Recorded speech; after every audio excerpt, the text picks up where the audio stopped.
L'agriculture est considérée de nos jours comme l'activité humaine la plus dégradante des composantes environnementales au Bénin.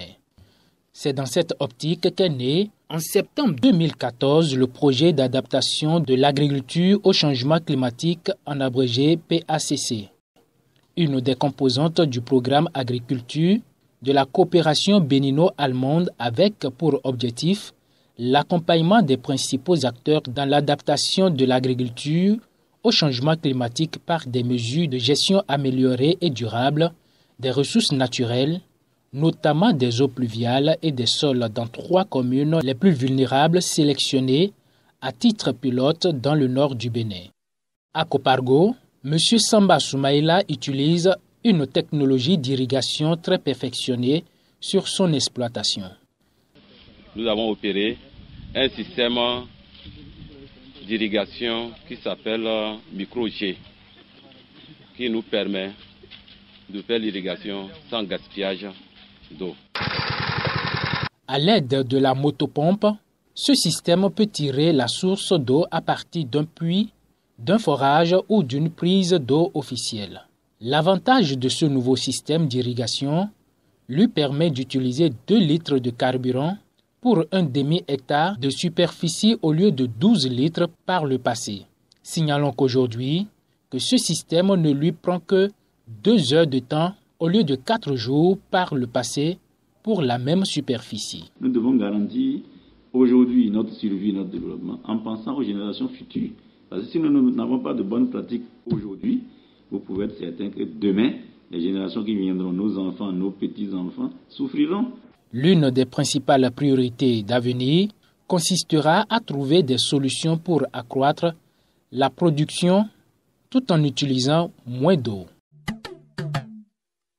Ici, c'est les fosses compostières où on met de matière organique, ça se décompose et on a du fumier pour pouvoir apporter ça dans nos jardins. Donc, diminuer le coût de l'achat de l'engrais et aussi pour restaurer nos terres. Vous savez, aujourd'hui, si les changements climatiques ont évolué, c'est grâce aux produits chimiques. Parce que la terre est bouillie et ça ne conserve plus rien. Aussitôt après, il y a une pluie. Donc le ruissellement, ça fait la dégradation de nos terres. Si vous mettez le compost, vous avez pour 3 ans. Et là, donc, tu as plus d'économie et plus de production.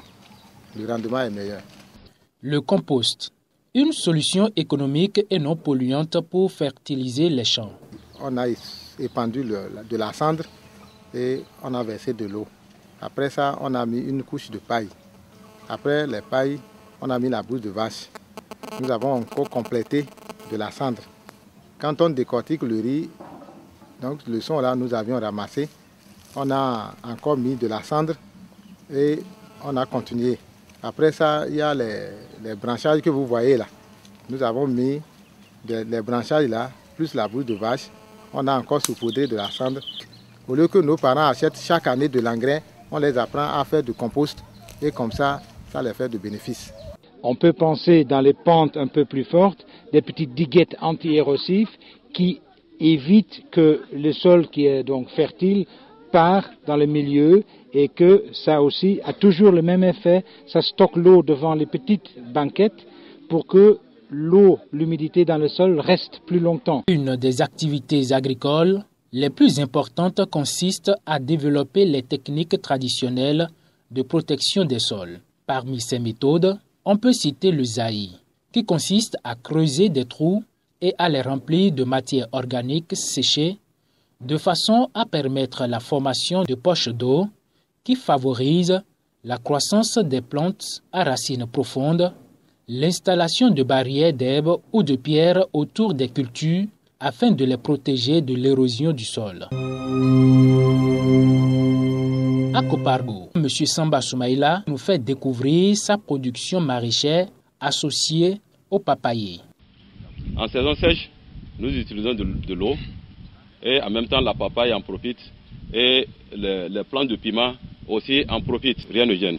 C'est pourquoi je les ai mis 5 mètres sur 3 mètres pour me permettre de faire la clôture sous la papaye. Je dis, cette association nous donne plus d'avantages. Je prends le haut et je prends le bas. Pour s'adapter au changement climatique, Et il y a des méthodes qu'on peut valoriser. Donc si on prend, par exemple, au lieu après la récolte de nos champs, qu'on laisse les déchets de maïs, les tiges là, on peut les découper, amener à la fosse compostière pour pouvoir en faire de fumier. On peut sélectionner des variétés à court terme aussi, où le cycle n'est pas long. Par exemple, comme le maïs que vous voyez ici, et ça fait un maïs de 75 jours. Donc en 75 jours, si on peut faire une récolte, dans l'année, on a au moins 3 fois. Donc voilà, on a même déjà fait le premier, juste après janvier, on a récolté. Le deuxième, quand on a démarré la pépinière ou l'espace vert, on a aussi mis dedans. Donc, et on est à notre dernière récolte, vous avez vu. Donc tout à l'heure, on va encore semer ensemble avec les paysans. J'ai donné la variété à plusieurs paysans. Après cela, il y a un gombo. Un gombo où après un mois déjà, ça commence par donner de fruits. Et là, j'ai donné la variété aux paysans. On a fait en termes de semencier pour qu'en saison sèche déjà, qu'on puisse partager ça aux maraîchers. Vous avez vu l'alliement de mes Ceiba Pentadra, c'est pour faire de brise-vent. Aussitôt après une pluie, j'entends au village là-bas, tout le monde est en train de retourner sa chambre. Mais moi, pour freiner ce grand vent qui a quitté très loin, donc arrivé chez moi, je suis sain et sauf, ça ne découvre pas ma maison. Donc on a plusieurs méthodes pour lutter contre les changements climatiques. D'abord, il y a le choix des essences à court terme.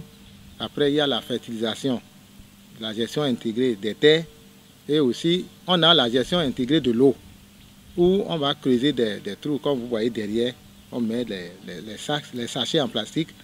La pluie qui pleut, on ne perd plus l'eau. L'eau pluviale est récupérée. Et après quelques moments, on peut utiliser ça pour le jardinage.